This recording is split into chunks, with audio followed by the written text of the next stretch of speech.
Buenas tardes, hermanos. Espero que hayan tenido un día maravilloso y que saquen su tiempo para acompañarnos en esta tarde. Saludamos a todos nuestros hermanos, amigos en Cristo que nos siguen de tantos lugares. Es satisfactorio saber que contamos con su presencia desde muchos lugares. Y les pregunto, ¿puedes sentir gozo en medio de las pruebas? ¿Podemos sentir gozo en medio de la prueba? La Biblia nos dice en Santiago 12 del 2 al 7, Santiago 1 del 2 al 7, corrijo. Hermanos míos, considérense muy dichosos cuando tengan que enfrentarse con diversas pruebas, pues ya saben que la prueba de su fe produce constancia, y la constancia debe llevar a feliz término la obra, para que sean perfectos e íntegros sin que les falte nada. Si a alguno de ustedes le falta sabiduría, pídasela a Dios y Él se la dará, pues Dios da a todos generosamente sin menospreciar a nadie. Pero pidan con fe, sin dudar, porque quien duda es como las olas del mar agitadas y llevadas de un lado a otro por el viento. Quien es así, no piense que va a recibir alguna cosa buena del Señor. La mayoría de personas, incluyendo muchos creyentes, es totalmente absurdo pensar que se puede sentir gozo en medio de una prueba. Todos piensan que no se puede sentir gozo de una prueba, pero nosotros sí sentimos gozo en la prueba. Sin embargo, esos tiempos de intensa presión y dificultades tienden por regla general a acercarnos más a Dios, quien es la fuente del verdadero gozo, como dijera David. En su presencia hay plenitud de gozo. No solo en medio de la desesperación solemos darnos cuenta de nuestra incapacidad para resolver el problema y entonces lo llevamos ante Dios. ¿Quién es más que capaz de solucionarnos los problemas sino Dios? Por eso nosotros, cuando estamos en la prueba, cuando estamos en la dificultad, lo más grandioso de todo eso es que tenemos que buscar la presencia de Dios y entender que Él es el único que resuelve nuestros problemas. Es durante esos tiempos, no durante los grandes éxitos de la vida, ¿verdad?, que experimentamos en nuestra mayor dependencia de Dios y como resultado obtenemos un mayor conocimiento de nuestro Padre Celestial y una mayor conciencia de su inmenso poder. En mi fuerza no puedo, solo con la ayuda de Dios puedo resolver mis problemas, puedo salir adelante. Pero qué triste que solo recurrimos a Él cuando estamos en problemas. Como consecuencia, de manera milagrosa, seremos capaces de sentir su paz y su gozo en medio del sufrimiento. Esa paz la cual la Biblia llama la paz que sobrepasa todo entendimiento. No podemos entenderla, pero la sentimos en nuestros corazones. Dios usa las pruebas para que le conozcamos mejor. Los israelitas no hubieran conocido su poder si no hubieran sido necesario dividirles el mar Rojo en dos para salvarlos de la furia del ejército egipcio. Así salvó Jehová aquel día a Israel de mano de los egipcios. Israel vio a los egipcios muertos a la orilla del mar. Si no entendían que eso lo hizo Dios, no estaban en nada. Y vio Israel aquel gran hecho que Jehová ejecutó contra los egipcios, y el pueblo terminó a Jehová y creyeron a Jehová y a Moisés su siervo. Si no hubieran visto eso, no hubieran creído. Qué tristeza, ¿verdad? Nos vamos al Nuevo Testamento y vemos que Pablo y Silas fueron encarcelados en Filipos, y allí en medio de terribles condiciones ellos oraron y cantaron himnos. Entonces Dios mostró su poder por medio de un gran terremoto que abrió las puertas de la celda. El carcelero, temblando, se postró a los pies de Pablo y de Silas y les preguntó: ¿qué debo hacer para ser salvo? Ellos le dijeron: cree en el Señor Jesucristo y serás salvo, tú y tu casa. Aquella noche el carcelero y toda su familia fueron salvos. Y en tantas y otras tantas ocasiones narradas en la Biblia, las pruebas han sido oportunidades para que Dios mostrara su poder y su amor por sus hijos. Esto debemos creerlo de corazón y en nuestras pruebas y sufrimientos confiar que nuestro Padre no nos va a fallar. Así dice el Salmo 55: echad sobre Jehová tu carga y Él te sustentará. y Jesús nos invita a venir a Él en busca de paz y descanso espiritual. Venid a mí todos los que están cargados, trabajados, y yo os haré descansar. Esto nos lo enseña Mateo. Si estás en medio de una prueba, medita en estas promesas. Piensa que Dios está en control y confía en Él de todo corazón. Sigue el ejemplo de Jesús, el cual en medio de su agonía, a pocas horas de su muerte, se postró en oración y pidió al Padre 3 veces que hiciera su voluntad. Allí mismo él fue capaz de sentir gozo y recibió la fortaleza que él necesitaba. Así declara la Biblia en Hebreos: fijemos la mirada en Jesús, el iniciador y perfeccionador de nuestra fe, quien por el gozo de la espada soportó la cruz, menospreciando la vergüenza que esto significaba, y ahora está sentado a la derecha del trono de Dios. Qué belleza, ¿verdad? Creámosle a Dios, Él puede con nosotros. Nuestra prueba no es más grande que el amor de Dios. Él es misericordioso, Él es, mejor dicho, lo más grande que podamos tener en nuestra vida. Te damos gracias, Padre, en esta mañana, porque en medio de las pruebas y sufrimientos en esta vida podemos encontrar en ti ayuda y consuelo. No permitas que olvidemos que estás trabajando en medio de las dificultades que siempre se nos acercan, y que tu voluntad es siempre agradable y perfecta, Señor. Esto te lo pedimos por Cristo Jesús. Amén, amén y amén. Los dejo una vez más en compañía de nuestro amadísimo Pastor John Jairo. Amén, gracias. Bueno, muy buenas tardes a todos. Espero que estén realmente confiados y esperando en las promesas de nuestro Señor Jesucristo, en nuestro Padre Celestial, que han sido en abundancia para todo el que la cree.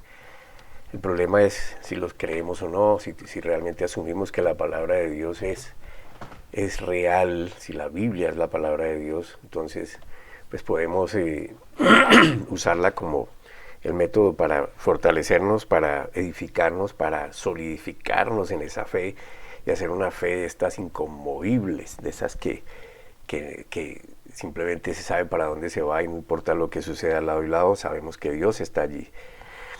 Y si sabemos que Dios está allí, pues sabemos que entonces Él está cumpliendo sus promesas. Y por eso usted debe cobrar nuevo aliento. Sí, cobra un nuevo aliento, cobre un nuevo aliento. Y ese mensaje es el mensaje de hoy, que tiene la intención de ayudar a que sobre todo aquellas personas que van con el corazón llevando y enseñando la palabra de Dios, a que cobren nuevo aliento, porque sabemos que es difícil la labor hoy en día, sobre todo cuando casi no hay apoyo de los hermanos, de la gente. Entonces se complica un poquito porque no hay la completa disposición para entregarse al Evangelio el 100%. Sin embargo, Dios cumple su palabra y Él no nos va a abandonar. Así que, especialmente para los que predican y enseñan la palabra de Dios, este mensaje. Para los que tienen la intención de hacerlo, este mensaje. Ahora, no quiero decir que lo que hoy voy a hablar sea solamente para estas personas. Y pues como dice la palabra de Dios, para el que cree todo le es posible. Para el que cree todo le es posible. Al decir esto, pues obviamente estamos hablando a los que están transformando su forma de pensar por medio de la Escritura. La Escritura es su influencia. Sí, el Señor es muy claro cuando dice que ya no somos de este sistema, de este estilo de vida del mundo, sino que pertenecemos al reino de Dios, a los que hemos creído en la palabra, en su palabra. Y una de las grandes estrategias del enemigo es, sin lugar a dudas, seducir a las personas al desánimo y a la depresión. Amén. Llenarlos de temor, dos factores que hoy en día son más comunes de lo que nosotros podemos imaginar. Inclusive, leyendo algunas estadísticas, hasta los niños están cayendo víctimas de pensamientos que conducen a las personas a sentir, a pensar que sus vidas ya no tienen sentido, que lo que hagan nunca va a producir fruto, y menos cuando se trata de predicar y enseñar la palabra de Dios. Así que cobre nuevo ánimo, hermano, y vamos a tratar de, por medio de esta enseñanza, pues decirle cómo es, ¿sí? Aunque esto es simplemente una manera, una enseñanza. Hay más. Si usted se mete en la palabra de Dios, te va a encontrar. Y sobre todo, hermanos, porque en este tiempo la característica es el desánimo, es el desespero, es la confusión. Todo está generando muchos problemas y como que no vemos una solución. Y muchas veces las personas se encuentran en la situación de cuestionar a Dios o a sí mismos o a lo que creen y la razón por la cual viven lo que viven. Entonces ellos lanzan simplemente cuestionamientos y por lo que les sucede y por qué les sucede lo que les sucede, amén.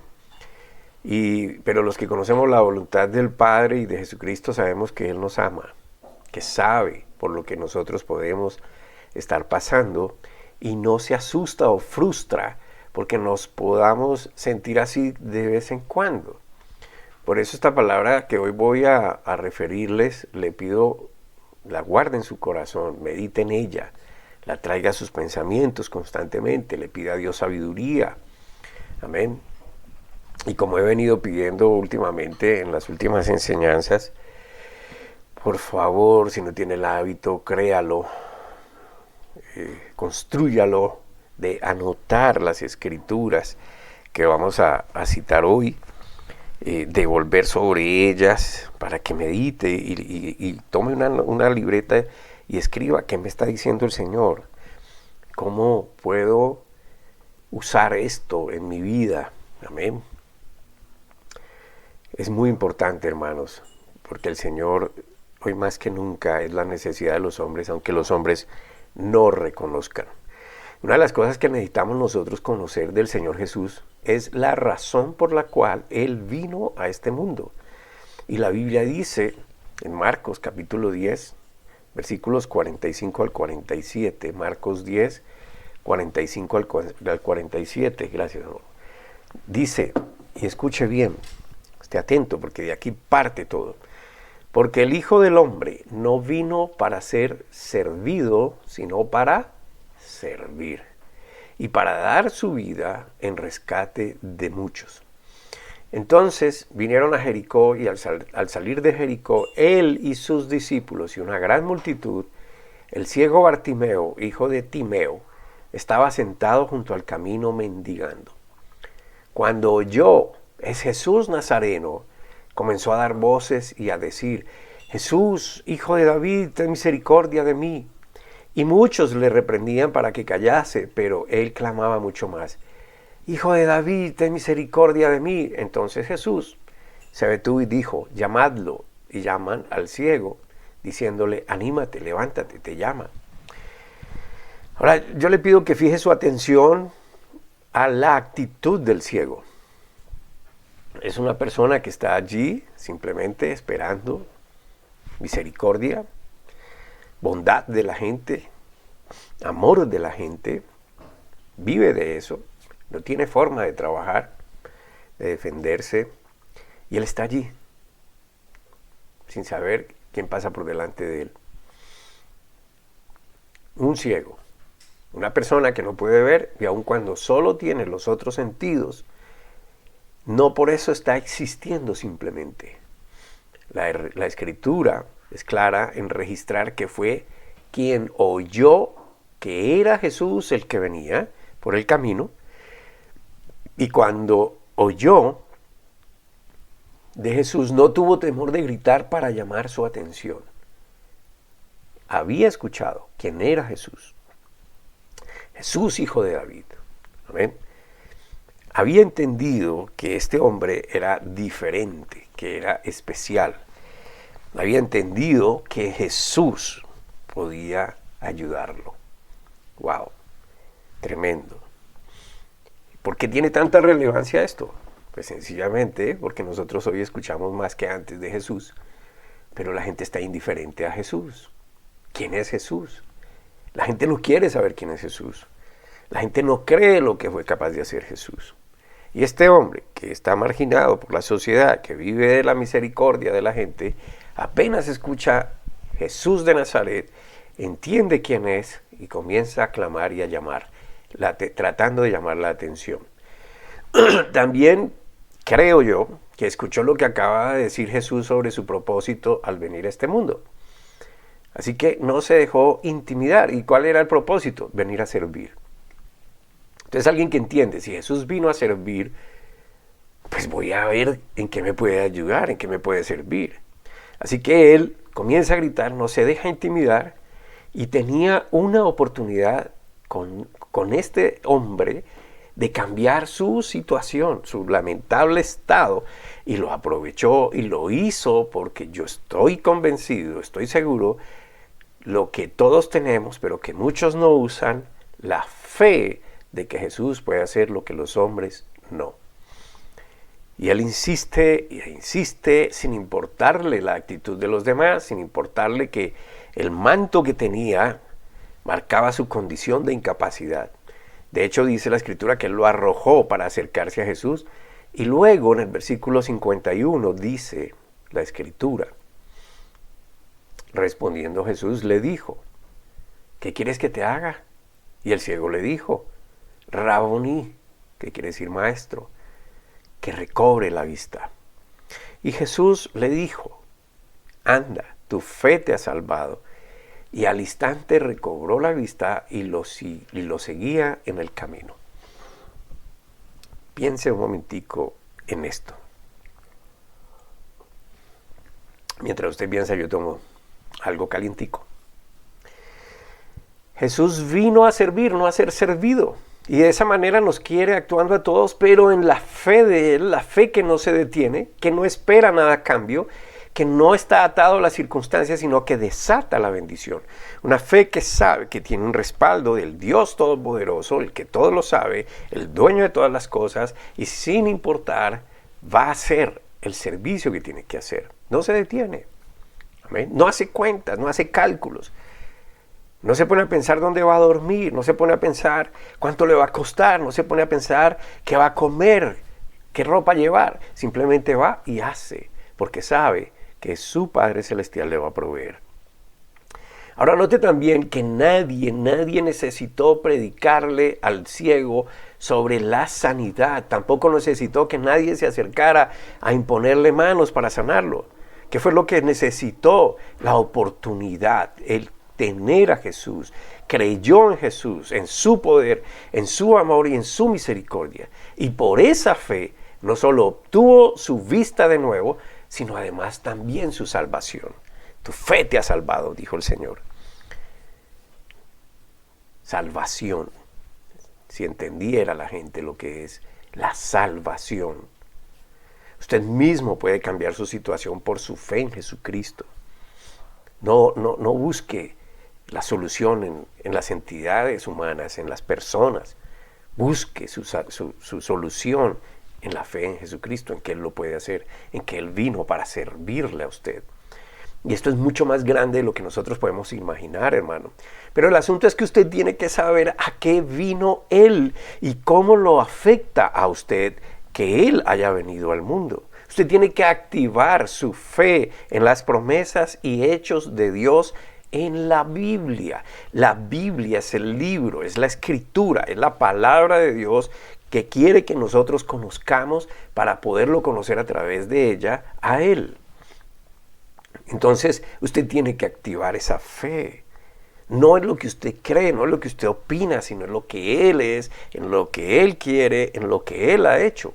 No active su fe en las personas creyendo que ellas saben y pueden más que Jesucristo. No ponga su fe en cosas que son pasajeras y perecederas.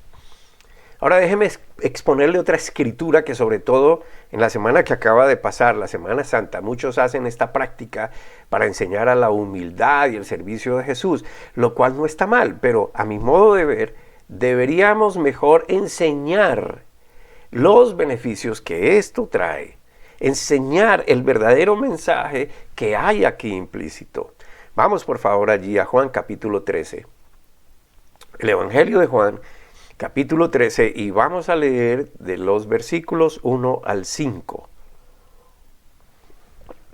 Y dice así: antes de la fiesta de la Pascua, sabiendo Jesús que había llegado su hora para pasar de este mundo al Padre, Ojalá entendiéramos que no se acaba aquí la vida. Habiendo amado a los suyos que estaban en el mundo, los amó hasta el extremo. Durante la cena, habiendo puesto ya el diablo en el corazón de Judas, hijo de Simón Iscariote, que lo entregara, sabiendo que el Padre había puesto todas las cosas en sus manos y que había salido de Dios y a Dios iba, se levantó de la cena, se quitó el manto y tomando una toalla, se ciñó. Luego echó agua en una vasija y comenzó a lavar los pies de los discípulos y a secarlos con la toalla con que estaba ceñido. A esto le llamamos el lavatorio de los pies. La gran enseñanza que nosotros deberíamos aprender de acá es lo que creo el Señor quiere o quería que aprendiéramos, y no que copiáramos simplemente el ejercicio de lavar los pies por hacerlo y demostrar una humildad que muchas veces es una humildad falsa. Alguien que hace esto, solamente una persona con esa seguridad de lo que es, de lo que tiene, puede agacharse a lavar los pies de sus discípulos. Jesús sabe que el Padre le entregó todo en sus manos. Recuerde que solo los sirvientes eran los encargados de hacer el lavado de los pies. ¿El lavado de los pies en qué consistía? La gente en ese tiempo usaba sandalias, sus pies se enmugraban porque eran calles empedradas, empolvadas, si había invierno, pues calles enlodadas, etcétera. Entonces, cuando una persona llegaba de visita a una casa, sobre todo a casa de estrato alto, había un sirviente que tenía una toalla ceñida, como lo hizo Jesús, se agachaba para lavarle los pies a los visitantes, a los que entraban a la casa, y así pudiera ingresar cómodamente. Pero Jesús lo hizo. Y eso no era bien visto por las personas en otra condición social, porque los pies de las personas realmente estaban bien sucias. Y no era una tarea para una persona de un estrato normal, esto era para sirvientes. Entonces los pies sucios, ¿qué representan en la Escritura? ¿Qué representan en este relato bíblico? Los pies sucios representan todo el pecado, y el hecho de que Jesús se haya agachado a lavar los pies representa el deseo de Él y el deseo del Padre Celestial de limpiar el pecado de las personas. Pero además enseña a qué vino. Ahora bien, ¿por qué no sacudir de sí ese estado de ánimo cuando hay razones muy poderosas para hacerlo? Sigamos leyendo esto y vamos a entender mejor. Vamos al versículo 10. Juan 13, 10. Le dice Jesús: el que ha sido bañado no tiene necesidad de lavarse, sino los pies, pues está todo limpio. Vosotros ya estáis limpios, aunque no todos, y obviamente que se refería a Judas Iscariote. Pero los otros sí. ¿Cómo así? Si Jesús apenas le lavó los pies. Lo que tenemos que entender es que la palabra de Dios es tan fuerte, tan poderosa, tan verdad, que cuando la creemos en lo que significa Jesucristo y el sacrificio en la cruz, esa palabra, ese acto, nos limpia a nosotros de pecado. Nosotros diariamente nos contaminamos con muchas impurezas de todo tipo, impurezas espirituales, impurezas morales, impurezas corporales. Oímos y vemos cosas que no deberíamos, eso ensucia el alma, que es exactamente lo que Dios no quiere. Y por eso Jesús le dijo: ustedes ya están limpios. No refiriéndose a sus pies, sino a la palabra que durante más de 2 años les había impartido y ellos habían creído. El sucio del alma es lavado por la palabra de Dios. Esa suciedad produce estados de ánimo de los cuales muchos ni siquiera pueden salir. Pero ahí está la palabra. Está la palabra dicha. Está la palabra dispuesta, está la palabra disponible por Jesús, porque Él vino a servir de esa manera. La palabra relata, cuenta, revela lo que Dios vino a hacer a través de Jesucristo. La palabra relata, cuenta, revela y está a disposición de lo que Él quiere para nosotros, y por eso están los hombres de Dios escribiendo estas epístolas, estas cartas, para que aprendamos cómo vivir conforme a lo que ahora somos, que somos hijos de Dios. Amén. Ahora, escuche bien. Escuche bien. El estado de ánimo, hermano, los estados de ánimo son producidos por la maldad en el mundo, son producidos por el pecado, son producidos por la desigualdad generada por la avaricia de los hombres, que en otras palabras es el pecado. Y entonces caemos en estos estados de ánimo, ¿sí? Y usted puede cambiar eso. Usted puede cambiar eso. Usted puede cambiarlo usando la palabra de Dios. Usted puede usar lo que el Señor le ha prometido. Usted puede usar entendiendo el amor de Dios. Usted puede usar esa misericordia de Dios. Usted puede usar su posición como hijo si es que ha creído en lo que Dios declara en su palabra. Usted puede usarlo para levantar y cambiar ese estado de ánimo. Porque un estado de ánimo no adecuado lo puede llevar a usted inclusive hasta la muerte si se descuida. Lo puede enfermar, ¿amén? Lo puede llevar a pensar cosas indignas. Lo puede llevar a pensar cosas que no debería pensar. Vamos a leer otra escritura, por favor, en Apocalipsis capítulo 1, versículo 13. Capítulo 1, versículo 13 de Apocalipsis. Y en medio de los 7 candeleros, a uno semejante al Hijo del Hombre. Es Juan viendo una visión. Y Juan dice, y en medio de los 7 candeleros, a uno semejante al Hijo del Hombre, vestido de una ropa que llegaba hasta los pies y tenía el pecho ceñido con un cinto de oro. El pecho ceñido con un cinto de oro. Ahora, note que Jesús, quien es el Hijo del Hombre, es revelado de manera majestuosa. Está mostrando su gloria, está en su poder, en su gloria, y lo está describiendo Juan, y lo describe con un cinto de oro ceñido a su pecho, otro símbolo del servicio como lo tenía también en el lavatorio de los pies de sus discípulos.